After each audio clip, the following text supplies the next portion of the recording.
Olá pessoal, eu sou Edivaldo Toledo, estamos no mais um Isso Pode Ajudar, hoje com o Dr. Carlos Eduardo Barbosa, que é oftalmologista, vamos falar sobre saúde dos olhos. Seja bem-vindo, Dr. Carlos. Obrigado, Edivaldo, prazer estar aqui com vocês. Todo nosso.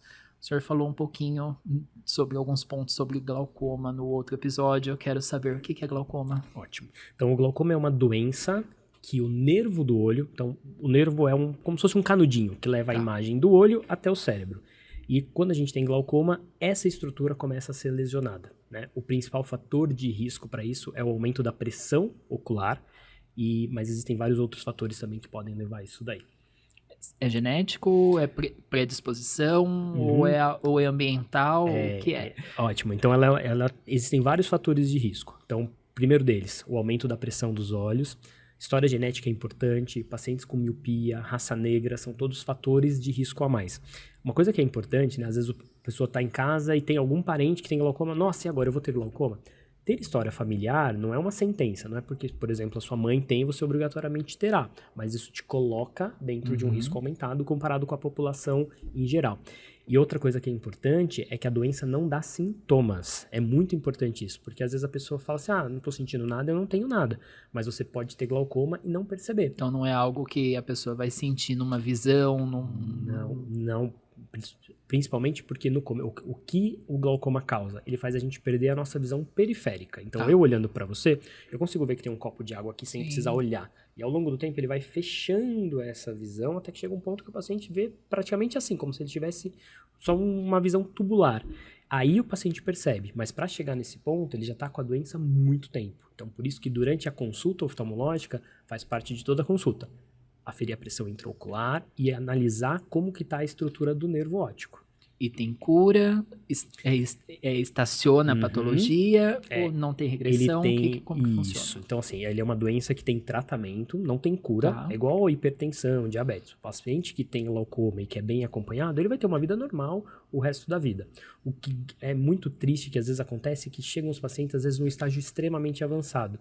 E aí, todas essas células do nervo que já foram perdidas, a gente não consegue recuperar. Então, quando a gente começa a tratar, é para olhar daqui para frente, para que não piore ainda mais. Mas a gente não consegue restabelecer tudo que o paciente perdeu lá atrás. Então, o primeiro sinal para a pessoa tentar ter um pouco de consciência se acontecer com ela é que ela está perdendo a visão periférica, ou não é um bom parâmetro? Não é um bom parâmetro, porque isso só vai acontecer no final da doença.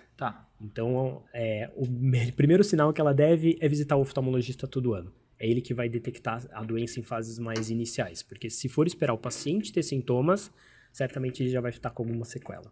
A pressão arterial do olho, como que ela é aferida? Para as pessoas que nunca frequentaram, têm um receio de sentar na sua cadeira, como que é? Então, existem duas formas da gente aferir a pressão intraocular. A primeira delas, e que é o padrão ouro, que é o que a gente mais faz no consultório, colírio anestésico, a gente usa um outro colírio que é um corante, e aí a gente vem com um aparelho que chama tonômetro, e a gente encosta na córnea, que vai estar anestesiada, e a gente mede a resistência que tem nisso daí, para saber como que está a pressão. Existe também um outro aparelho que os pacientes têm muito medo, que é um aparelho de sopro. Né? Esse é um aparelho mais de triagem, normalmente é feito até antes do paciente entrar na consulta, que dispara um jato de sopro, ele vê também essa resistência e dá uma estimativa, mas a medida mais fidedigna que todos os trabalhos usam é através dessa primeira dentro do consultório com oftalmo mesmo. Creio eu que a maioria dos idosos que frequentam tem a mesma pergunta, que é sobre catarata, né? Até mesmo uma dificuldade já instalada. O que é a catarata? Ótimo. Então, dentro do nosso olho, existe uma lente natural. Eu tenho, você tem, todo mundo tem, que se chama cristalino. Como o próprio nome já diz, ela é uma lente toda transparente. Então, por isso que a gente consegue enxergar. A lente está dentro, como ela é transparente, toda a luz passa. Quando a gente começa a ter catarata, essa lente deixa de ficar toda transparente. O exemplo que eu dou é igual quando a gente vai tomar banho quente, que a gente liga o chuveiro e embaça o box do banheiro. É exatamente isso que acontece. A gente começa a perder essa nitidez. E aí o tratamento é a gente tirar essa lente doente e implantar uma lente artificial transparente de novo e com isso restabelecer a visão. E o pós-cirúrgico, para tranquilizar quem for precisar dessa cirurgia. Legal. Essa também é uma pergunta interessante, né? Porque os pacientes, muitas vezes, eles ficam com bastante receio. Hoje, para você ter uma ideia, a cirurgia de catarata é a cirurgia mais feita no mundo inteiro, de todas as áreas de medicina. Por quê? Como é uma doença relacionada com o envelhecimento e a população está vivendo cada vez mais, todo mundo vai ter catarata em algum momento da vida. Então, no pós-operatório existem alguns cuidados de não pegar peso, não pode apertar o olho, a gente evita nos primeiros dias dormir do lado que operou, mas depois de algumas semanas, a cada semana a gente vai liberando algumas atividades e logo o paciente volta à rotina normal, enxergando melhor. Certo. Conjuntivite é uma das problemáticas no inverno, né? Mas creio eu que também possa acontecer também, não tenha muito épocas, né? Não. Qual que é o tratamento? Tem viral e bacteriana, né? Isso, então assim, conjuntivite é uma doença endêmica, né? O ano inteiro a gente se repara com isso e às vezes ela é muito associada com outras doenças. Então, basicamente, a gente tem 3 tipos de conjuntivite. A conjuntivite viral, a conjuntivite bacteriana e a conjuntivite alérgica. Então, das infecciosas, que são as 2 primeiras, a viral e a bacteriana, disparado a viral é a mais comum, né? Às vezes o paciente tem um resfriado, o mesmo vírus pode ir até o olho e causar uma conjuntivite. É normalmente uma doença autolimitada, ou seja, com ou sem o médico, ela melhora na enorme maioria dos pacientes.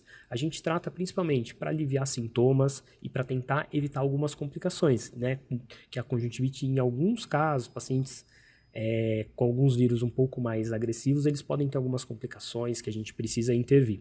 Conjuntivite bacteriana já é uma conjuntivite bem mais rara, um pouco mais grave, que daí a gente precisa, nesse caso, tratamento específico, uso de antibióticos. Existem alguns casos que a gente usa até antibiótico oral, precisa tratar parceiro. Então, teve olho vermelho, tem que passar no oftalmologista. E uma coisa que é interessante é, toda vez que o paciente tem olho vermelho, ele acha que é conjuntivite. E nem todo olho vermelho é conjuntivite, né? Então, só o oftalmologista vai conseguir detectar e ajudar nisso daí no tratamento adequado. Ressaltando, é uma doença que transmite. Então, a partir do momento que tiver uns sintomas, quais são os cuidados que essa pessoa deve ter? Além de frequentar o consultório. Exato. Então, ela é uma doença contagiosa, mas normalmente a gente não adquire ela pelo ar. Né? Se fosse assim, o oftalmologista ia ter conjuntivite o ano inteiro, porque o tempo inteiro ele está atendendo. Mas o que acontece é, o olho está irritado, lacrimejando, coçando. Daí você põe a mão no seu olho. Daí você pega a maçaneta da porta. Alguém vai lá, encosta a mão na maçaneta da porta e depois põe a mão no olho. Acaba pegando. Então as recomendações são medidas de higiene, lavar a mão várias vezes ao dia, não dividir objetos de uso pessoal, toalha, sabonete, travesseiros, nada disso. E tem que ficar afastado do trabalho, tem que ficar afastado da escola pelo período de transmissão, que normalmente são 7 dias, que é o período que ainda corre-se o risco do paciente transmitir. Sim. Como a sua profissão está muito ligada também com a autoestima da pessoa poder se ver, poder sentir, com certeza lá dentro do consultório aconteceu alguma coisa que, no caso, o paciente contou, né? Poxa, doutor, que bom que eu consegui voltar a ver, enxergar melhor. Tem algum caso de algum tratamento específico, inovador, que aconteceu recentemente, que você possa compartilhar com a gente? Porque deve ser muito fantástico mostrar para a pessoa que a pessoa pode voltar a ter qualidade de vida. Você sabe, isso é uma coisa que vai até bem além, né, do que você fala. Existem muitas vezes os pacientes, principalmente, por exemplo, um paciente idoso, ele já tem uma locomoção mais dificultada, às vezes ele não escuta tão bem, e aí às vezes ele tá com uma catarata que tá impedindo ele, então assim, ele tá com vários sentidos comprometidos. E aí quando você opera ou faz algum tratamento e ele melhora a visão dele, a interação dele com o mundo melhora muito. Então existem alguns estudos que mostram, por exemplo, que operar catarata melhora quadros de demência nos pacientes justamente por causa dessa interação. E a oftalmologia é uma especialidade que ela está sempre muito em avanço, assim, de tecnologia, de medicamentos, coisas que antes a gente não conseguia tratar, hoje em dia a gente já consegue tratar com bons resultados. Então, pacientes, por exemplo, que têm diabetes e com acometimento nos olhos, eles têm um resultado melhor do que tinham, por exemplo, há 20 anos atrás. Então, isso acaba dando uma oportunidade maior para os pacientes com algumas doenças graves de recuperar, nem que seja parcialmente, a visão e, com isso, melhorar a interação dele com o ambiente. Perfeito. Tem algum tipo de medicamento que pode desenvolver alguma patologia desses medicamentos de uso contínuos, clássicos, que podem agravar a parte ocular como efeito colateral? Legal, essa pergunta é muito interessante. E existem sim. Existem tantos medicamentos que podem causar doenças nos olhos, como existem doenças sistêmicas que também podem afetar os olhos. Dentro dos medicamentos, talvez para os olhos um dos que sejam mais importantes a gente citar. É o uso de corticoide, que é uma medicação muito utilizada em várias doenças reumatológicas, pacientes que têm rinite usam corticoide nasal, pacientes com alergia usam corticoide nos olhos, isso daí pode acelerar o surgimento de catarata. Então, não é infrequente a gente ver, por exemplo, pacientes jovens, 10, 15 anos, com catarata por causa do uso de corticoide. Além disso, eles também podem fazer com que a pressão do olho suba, e aí com isso levar ao glaucoma que a gente já conversou. Então é importante ter um especial cuidado em relação a qualquer medicação que a gente use cronicamente. Poxa, não é, eu tô com uma crise de rinite, usei o spray por uma semana. Não é isso que vai causar. Agora, normalmente, os pacientes têm isso cronicamente. O cara carrega o spray, por exemplo, o tempo inteiro. Ele usa por anos. Né? Exatamente. Então, isso, ao longo do tempo, pode sim aumentar o risco de desenvolvimento de doença. E aqueles medicamentos que são prescritos devem continuar e frequentar também o consultório. Exato, não é para descontinuar de jeito nenhum. Então, não. A gente sempre, normalmente, acompanha juntos, né? Porque a gente sempre tem que pesar risco-benefício. Não adianta, então, tira a medicação e piora outra doença. Não é assim. Mas é importante não usar aleatoriamente sem o acompanhamento. Tá. O popular derrame ocular é popular mesmo? Acontece? E o que é? Então, ele é muito comum e normalmente, quando as pessoas falam derrame ocular, é como se fosse um sangramento que acontece. A causa mais frequente que os pacientes veem, a gente pode ter isso tanto na parte externa do olho, que você consegue, olhando para você, eu consigo ver uma mancha vermelha de sangue, que normalmente assusta muito o paciente, ele olha, ele fica muito assustado, ele vai no consultório, ele fica preocupado, só que na maioria das vezes não é nada mais grave, né? Isso assusta, mas melhora sozinho. Como ele também pode ter derrames dentro dos olhos, e aí sim é muito mais grave, porque daí compromete visão, necessita de tratamento específico. Entendi. Então ele pode ser incapacitante, como ele pode não ser incapacitante. Sim. Se ele não for incapacitante, o tratamento é colírios. A gente pode utilizar colírio, às vezes o próprio organismo reabsorve esse sangramento, e aí é importante tentar entender por que ele sangrou. Não é normal sangrar. Então, às vezes foi um pico de pressão do corpo, por exemplo, o paciente passou nervoso, a pressão subiu, esse vasozinho ele é tão fino que ele estoura. Às vezes, após algum esforço físico, o paciente, foi na academia, pegou um peso muito alto, o vaso estoura. Ou o uso de algum medicamento de uso contínuo. Sim, pode acontecer. Tem alguma doença ocular que seja mais prevalente no Brasil? Então, assim, existem algumas. A catarata é uma doença muito prevalente, de novo, por causa do envelhecimento que a gente tem. Os casos de conjuntivite alérgica também é muito comum, que está muito associado com essas ites da vida. Então, pacientes com rinite, com bronquite, eles andam juntos e também é muito frequente. E os erros refrativos, que são as necessidades de usar óculos, também é muito prevalente dentro do nosso país e no mundo inteiro. Tá. Algumas profissões, principalmente, lógico, no episódio anterior você falou muito de uso de tela, mas pessoas que ainda executam uma profissão que ainda ficam em ambientes mais quentes, como uma cozinheira, como pessoas que trabalham em metalúrgica, quais são os cuidados que ela deve ter com os olhos? Legal. A primeira coisa, esses pacientes que trabalham em empresa, é o uso de equipamento de proteção individual. E muitas vezes isso é negligenciado. Então, o cara ele trabalha soldando o dia inteiro, ele trabalha numa lixadeira, esse tipo de coisa. A chance de voar alguma coisa dentro do olho é muito grande. E o que eu percebo no consultório, muitas vezes, quando acontecem esses acidentes, o paciente ele trabalhou o dia inteiro com óculos de proteção, tranquilo. No final do dia, eu vou fazer a última pingo de sol daqui, é nessa hora que acontece. Então, a proteção, a prevenção, ela é sempre o melhor remédio. Então, sempre usar óculos de proteção, equipamento de proteção individual. Essa parte de cozinha, calor, essas coisas, a gente não tem algo muito específico para fazer. Tem moderação. Poxa, não é raro acontecer casos de queimadura por óleo. Vai fazer uma fritura e aí voa o óleo. Sim. Então, é ter esses cuidados, manter uma distância um pouco mais segura da panela para evitar qualquer problema desses. Tá. A cirurgia, voltando lá na catarata, que você citou que é mais prevalente, sempre é cirúrgico? Ou você consegue tardiar essa cirurgia? Tá. O tratamento definitivo sempre é cirúrgico. Não existe nenhum colírio, nenhuma medicação que a gente consiga reverter a catarata sem operar. Mas nem sempre o paciente com catarata ele precisa operar naquele momento. Tá. Então, de repente, ele tem uma catarata numa fase extremamente inicial, ele ainda tem uma visão boa, não está tendo nenhum comprometimento das rotinas do dia a dia dele, não tem problema esperar um pouco e ver como essa catarata evolui ao longo do tempo. Hoje em dia existe uma tendência em a gente operar cada vez mais precoce a catarata, porque começa a não fazer muito sentido. A cirurgia ela é tão tecnológica, tão avançada, que não tem por que eu deixar um paciente não enxergando tão bem, sendo que eu tenho um tratamento que pode ajudá-lo e não é algo assim, vamos esperar ver se melhora. Não vai melhorar sozinho. Então, a gente tende a operar mais precocemente, mas nem toda catarata precisa operar no momento do diagnóstico. Tá, e você executa lá na clínica? Sim. As duas unidades fazem? Exatamente. Tá.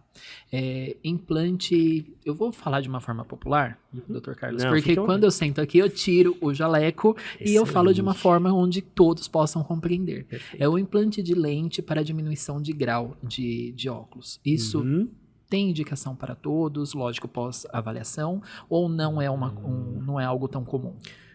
Não é para todo mundo. Tá. Então, quando a gente fala em implante de lente intraocular, o que mais é feito é na cirurgia de catarata. Tira a catarata e implanta uma lente para melhorar isso daí. Hoje em dia, já existem alguns implantes de lente, mesmo sem mexer em catarata. Principalmente em pacientes jovens, que a gente não pode usar o laser que a gente usa normalmente para corrigir o grau de óculos. Existem vários critérios para a gente utilizar isso daí, sempre pesando risco-benefício, e de fato, assim, é um resultado muito legal, mas não serve para todo mundo, não é todo mundo que quer isso que pode. Tá, e os cuidados dos que executam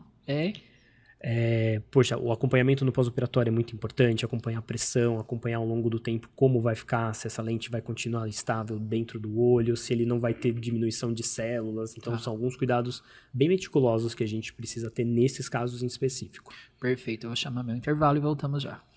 Olá! Neste vídeo vamos explorar estratégias eficazes para prevenir assaduras, enfatizando o papel vital do creme Geriaderm AGE. Este produto inovador é mais do que um simples hidratante. É uma solução completa que promove a saúde e o equilíbrio da pele, prevenindo irritações e desconfortos comuns, especialmente em peles maduras. A formulação do creme Geriaderm AGE é um escudo contra as assaduras. Ele oferece alívio imediato para a pele ressecada e sensível, criando uma barreira protetora que mantém a pele hidratada ao longo do dia. O uso contínuo do creme Geriaderm AGE ajustam os níveis de umidade da pele, garantindo que ela permaneça suave, sedosa e livre de irritações. Incorporar esse creme na sua rotina de cuidados com a pele não só apenas restaura a sua vitalidade, mas também fortalece suas barreiras naturais contra as assaduras. Não deixem que assaduras comprometam sua qualidade de vida. Revitalize e proteja sua pele com o creme Geriaderm AGE da DV Pharma.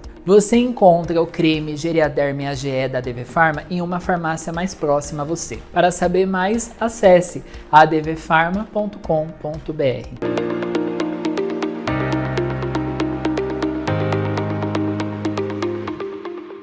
Olá pessoal, estamos de volta no Isso Pode Ajudar com o Dr. Carlos Eduardo Barbosa, oftalmologista. Doutor, para finalizar, quais são os primeiros sintomas de catarata e quando que a gente tem que procurá-lo? Legal. Então, no começo, na verdade, quando a catarata já está numa fase mais avançada, o que o paciente vai perceber é uma visão embaçada. Então, ele vai tampar um olho e vai ver que não está conseguindo enxergar as coisas igual ele enxergava antes.